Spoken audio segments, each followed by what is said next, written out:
Okay, thank you for joining us this morning for the webinar sponsored by the Taos Institute Master's Degree Program in Relational Leading.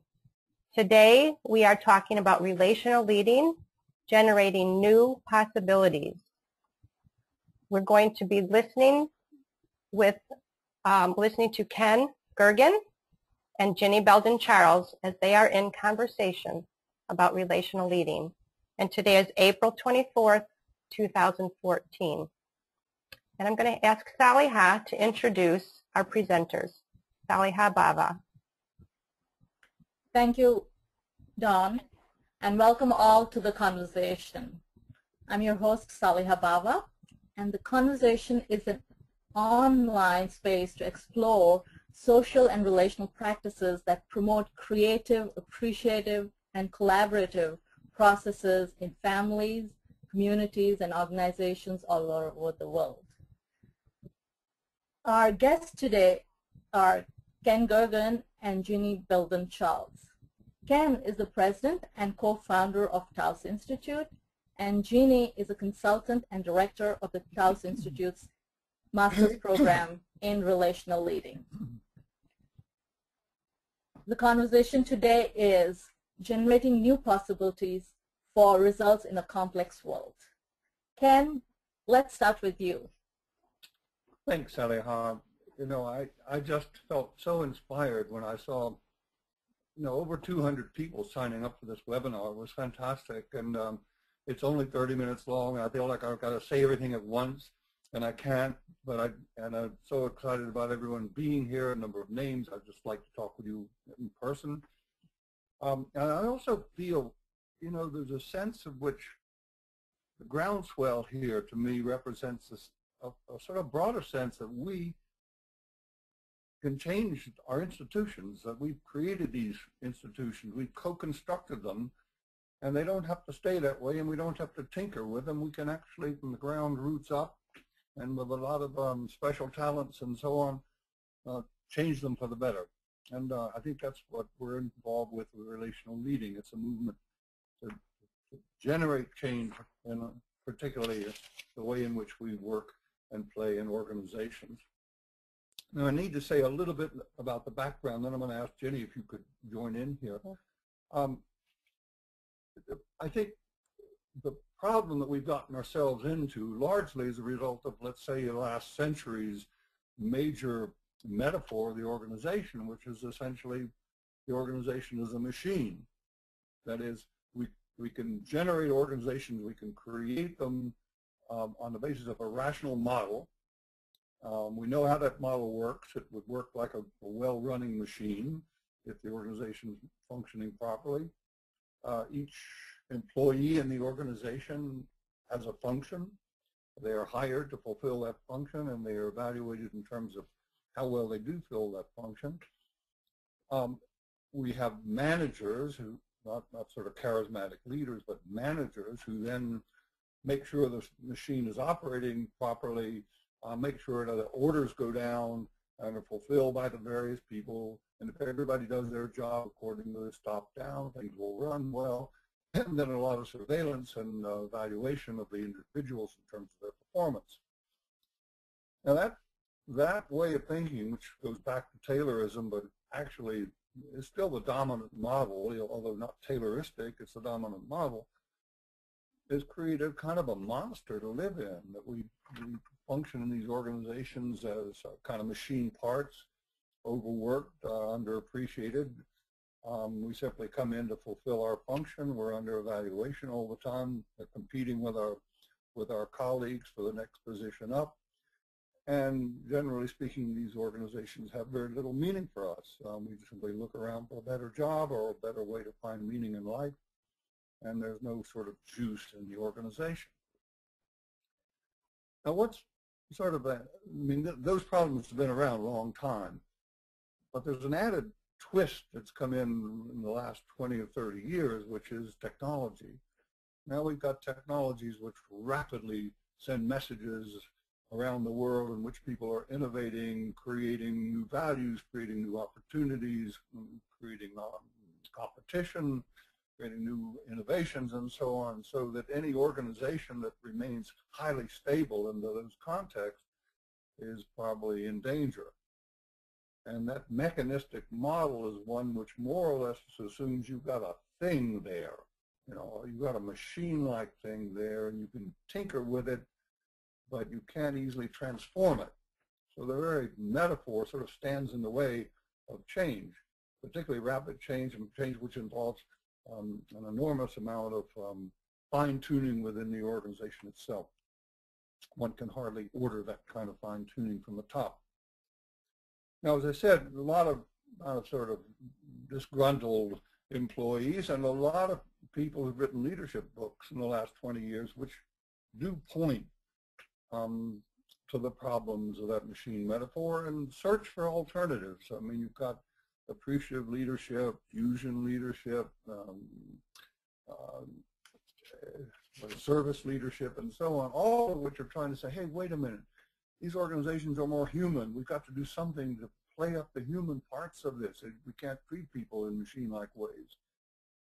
Now, what I think for a lot of us who are in the Taos Institute and are working on this program have done is to try to push the human out in a more radical direction. Because most of the work that's been done trying to rework the leadership, reconceptualize leadership, is still retain the strong emphasis on the individual, what the individual's traits are, what I can do, what I can make happen, how we should treat each other, how I should communicate with you, how I should convince you, and so on. Where what we do is to try to say, look, it's the relationship that counts. There is no convincing someone of anything unless that person is already in a certain kind of relationship with you. And that all meaning within an organization is collaborative meaning. It's co-action where it takes two people to generate the meaning. So what the emphasis becomes then is on valuing, honoring, informing, nurturing the relational process, not the single individuals, but the relational process. And that becomes a much more sort of radical step in this move, which I think is appropriate. And secondly, it's to say, look, if you can take that step, you can begin to look at the organization as a kind of a free-flowing array of conversations in which information and innovation can take place everywhere. That you could have if you can set the conditions, that you've got an organization which can rapidly respond to the flows of information and innovation and so on that are going on in the world. And the hope would be, the real hope would be that you could look at the organization as a much more fluid, not machine-like, but much more fluid kind of set of processes which would flow with the environment and perhaps in a way begin to lead the flow, so that you kind of feel it and not simply adapt in that old sort of machine-like way. So you sort of adapt to whatever the conditions are, but you actually move with the flow and then become kind of leading the flow. Now, probably all that sounds pretty abstract in this form, and I hear, Ginny, I'm going to ask you to join in a little bit. There was a bit thing we prepared here which will take us a little bit down the road, but not a long way. I mean, there's so much to be said. I'm trying to look at the leader in terms of the mechanistic management that we've sort of come out of for the last century and into relational leading. What would that mean, and what would some of the practices be like? And again, we could go on and on here, and some of the other webinars will do it. Some of you should take our master's program. It's going to be great. But for example, self is primary. Now, in the old-fashioned model, you came into the organization evaluated by yourself, you compete to make the best you can. Yourself is primary, and some of the new models, for example, service leadership is sort of all on the other, but here we're saying, no, it's the relationship primary. Take care of the relationship. Nurture that relationship, and use that as your kind of driving force for for moving forward. And, Ginny, you may want to say something about that in terms of actual concrete practices. Well, thanks, Ken. I'm so excited about this emerging view of leading, which is practices that are really making a difference, I think, in a lot of organizations, and particularly organizations that are now living in a global context, that are now working cross-organization or cross-institution, especially, which is most of our organizations today. And so when in terms of what do you focus on and what does it look like, I want to share a couple of examples in terms of this shift from task as the primary focus to relationship as the primary focus. I worked with a group of 140 women leaders across the U.S. and Canada who are in the organic and sustainable food industry. And they came together to create a healthy and sustainable food system. That's their focus, is how do we really create a healthy and sustainable food system in North America. And in our planning process, what they realized is that they know what needs to be done. So that the challenge today is not just figuring out the task or the goal, that in many cases for these more complex issues, what needs to be done has become clear. The problem is, how do we do that, and how are we tackling this issue? And what they realized is that they were fragmented and separated and disconnected from one another.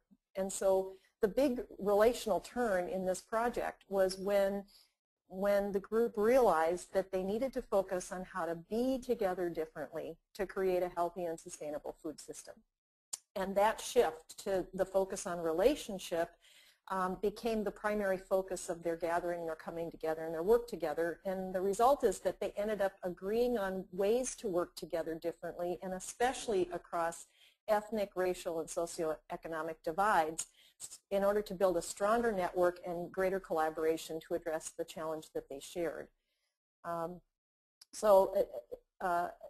These kinds of principles are starting to find their way into the work, and we are exploring processes and ways to address things, but it does require a shift of mind, as you say, from focusing on the separate individual, focusing on the tasks and the kind of structured process that we tend to think about how to get work done, to a focus on relationship.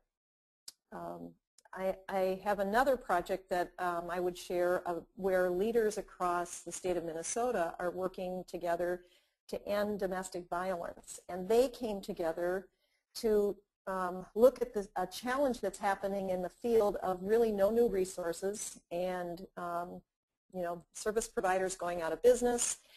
And they wanted to develop a conversation across institutions and across the state to explore new ways to work that would recognizing that they're the only ones who are going to be able to make this shift happen with themselves. But in the past, when they had these conversations, what they said they didn't go well. When they've tried to bring people across to talk these things through, what ended up happening is people pulled away from addressing the issues collectively, and instead they became more competitive. There was like a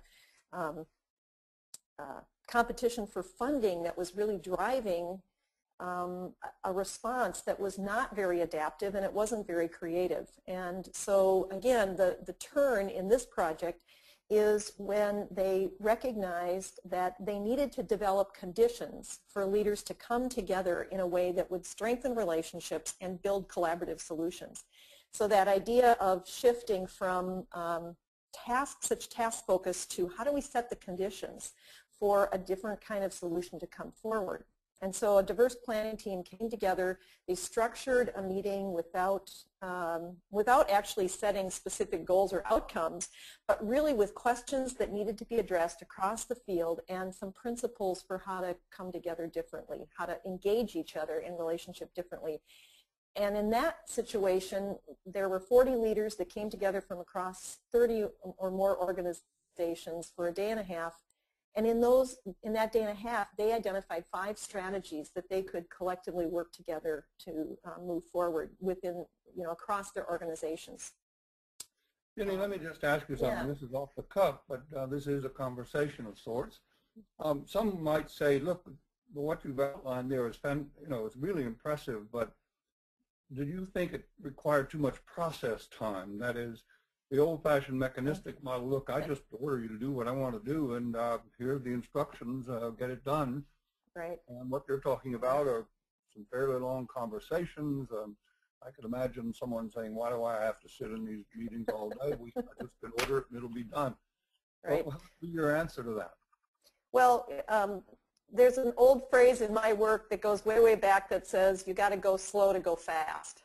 And what I think we tend to do in organizations is we go fast and then nothing happens. So, we focus on the task, we focus on the results and the goals, and we drive those forward. And, in some cases that can work fine. So it's not, to eliminate the idea that we need a task focus.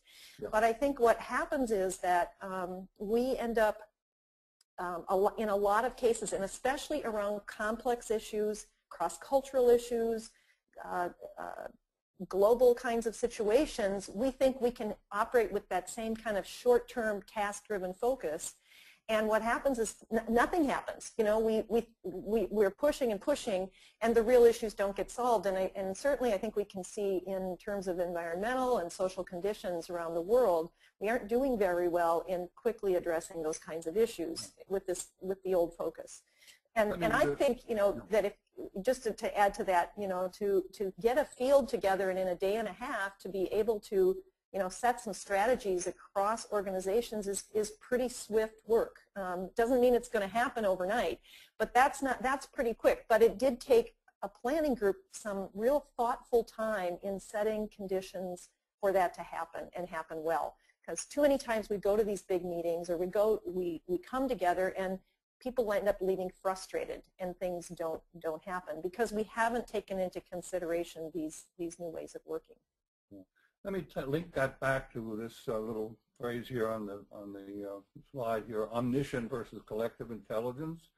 And one of the things that's implied there is that the sort of old model is that you've got somebody on the top who really can examine the data, has a rationality, and can reach what had been looked at as a scientific conclusion about how to move forward, and strategically plan. If you take a constructionist view that there are multiple intelligences being created, there is no sort of universal rationality, there are only multiplicities of rationality, and information and data that simply move around the globe at a rapid pace. There isn't any ultimate rational answer to anything. There are only possibilities. And if you simply have one or two or even a small group generating the answers, you've got limited your possibilities. On the other hand, you've got an organization where everybody in that organization is moving within certain groups of people inside and outside who form part of, you might say, a collective intelligence, that they've got a lot of information on their hands, a lot of opinions, and particularly those which may be quite related to the work of the organization. Right. And we need all that. We need all that now because a great example that I like of a large company in the United States, which was a subsidiary of a major concern in Switzerland, and they were asked to downsize very rapidly, or rather, I'm sorry, they were asked to cut their budget by 15–20% very rapidly. And they could downsize, and a lot of negative things would happen. It's always bad for a company to do that. But what they did was to gather groups of people in the organization which represented from top to bottom all the people in the organization, and they worked on the problem. What could we do to cut the budget? How could we do that? And in the end, the CEO collected the recommendations of these groups. They didn't downsize at all. Nobody was lost. They cut the budget, and they all were in on it. They all felt like, wow, we have done this. And what a wonderful way to organize or collect your intelligence and make it work so that everybody's on board. Right. And another example that comes to my mind is, and this is at more the micro level, is I worked with an organization that wanted they already had a collaborative leadership style, and they were struggling with, well, how do you do performance appraisals? You know, how do we do this? You know, yeah, you know, how do we do valuing? How do we evaluate people in an organization where people want to strengthen relationships, want to work collaboratively, and don't, you know, perceive hierarchy as the only way to get things done. And, you know, instead of just doing performance feedback from the boss, or even a 360 kind of anonymous feedback from team members, what they instead did is, in addition to, you know, getting feedback from their managers, is they had everybody in the organization talk to the people one-on-one that they work most closely with in their work, with some questions about how could, you know, what are we doing to help each other in doing the work, and to give each other that kind of feedback in a constructive and appreciative way, and to talk about how they could strengthen their work relationships collaboratively around the work. And the result was that people end up really energized and really more connected to each other, as opposed to feeling critiqued. That reminds me also of Wrapup, this yes, yeah. organization in Finland, which has developed what they call 361, which is a way of having people in the organization not being evaluated themselves, but evaluating how we do it. What do we do? What do we do well? Right. Which recognizes that we work in context with others. We're not isolated, and so much of leadership development today is around competencies or skills or sort of isolated traits that we think everybody, you know, in leadership needs to have. So most companies today are using those kind of competency models, when in fact we recognize that we are different in different contexts and different situations, and so we focus more on how do we work more effectively in context with one another, and how can we strengthen it around the work, you know, around getting the work done. Yeah. I want to say one thing, you know, it's not on our little graph there, but it's been striking me lately, and it has to do a lot with the meaning people get from their work. Mm-hmm. Because most organizations, in terms of the product, probably you wouldn't get a lot of sort of feeling, oh, I'm doing good things in my life because I'm producing a product. You might, but for a lot of things you do, no. And there's a lot of material, a lot of literature now which suggests that people would rather not work for, well, let's say corporations, they'd rather work for NGOs because they'd get more meaning out of life. And yet, there's a lot of study now which suggests that where people find meaning when they're working for large corporations is in the relationships. Mm-hmm.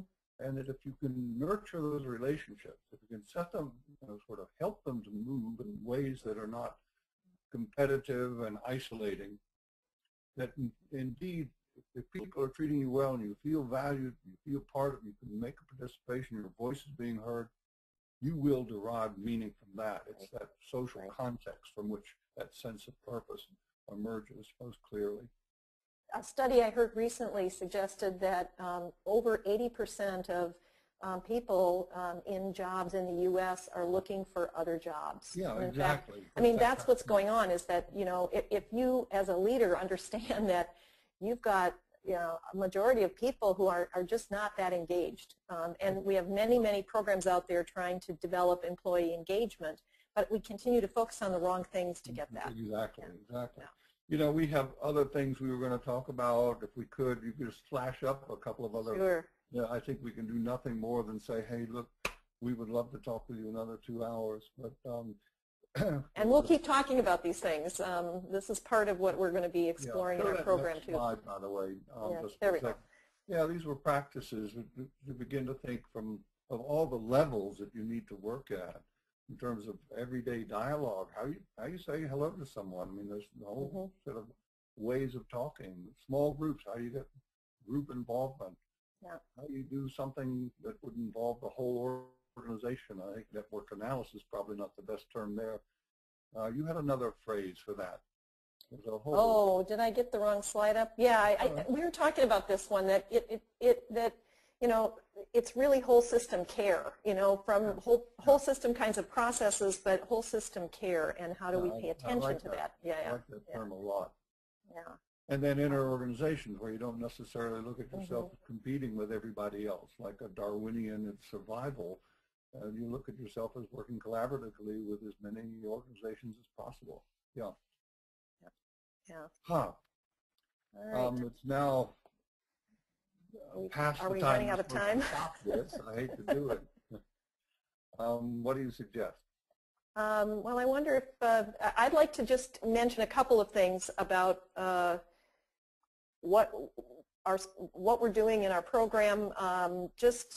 If you're interested in these kinds of topics and you want to learn more, check out our master's program. There's a website you can go to that describes what we're doing. We'd like to also mention that next week on April 30th, we're going to be having a virtual open house Q&A. Some of you, we have already aware of this because we were going to have a second webinar, but we're going to make this instead a Q&A about the program, and so we'd like to invite you all to participate in that. We're going to send out a handout following this with just some of the things we've been talking about. And oh yeah, that handout is going to have about 20 references to other things you could read, you might like to see.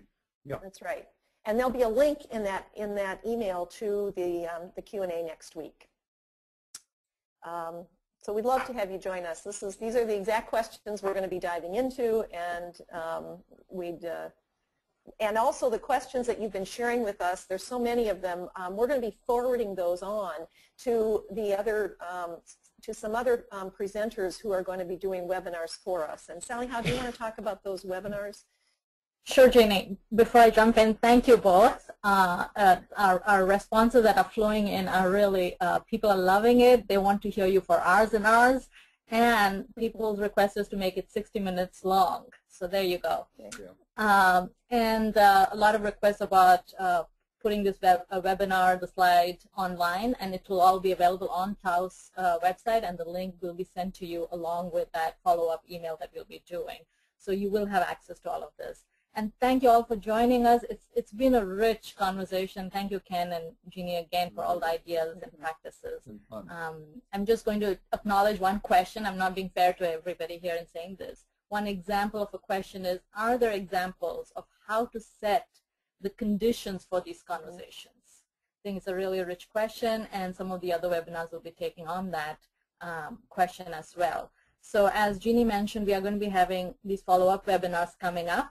And the conversation is a space, like I mentioned earlier, where we will be having and hosting these ideas. So keep sending your questions. They inform our presenters to think about it in a way that we can integrate your questions into our conversation. And the next one is coming up on May 16th, and it's going to be on igniting collective change. And then we have Mary Gergen and Ciliani going to be speaking about it, both of who are faculty in the program, followed by June is filled. We have one on June 3rd, on June 12th, and June 19th, all of them on relational leading. So stay tuned. Follow us on Twitter at Taos Institute, where we will be sending out these announcements. Get on the Taos Institute email list. You can also follow us on Facebook. We'll be announcing all of this through those mediums. Plus, given all these rich ideas and questions, we are planning Twitter chats, and some of those questions you've sent, it'll give us an opportunity to be in live conversation with you. So if you're on Twitter, please follow us on Twitter, and you can follow Ken and Ginny at as on the slide that we have. And the best way to stay in tune is to follow at Taos Institute for more information. And you can also follow me at ThinkPlay, and I'll be continuing to announce the upcoming conversations and Twitter chats. Thank you all. Thank you, Ken. Thank you, Ginny. Thank you, Don. Thank you, everyone. Thanks for being a part of this.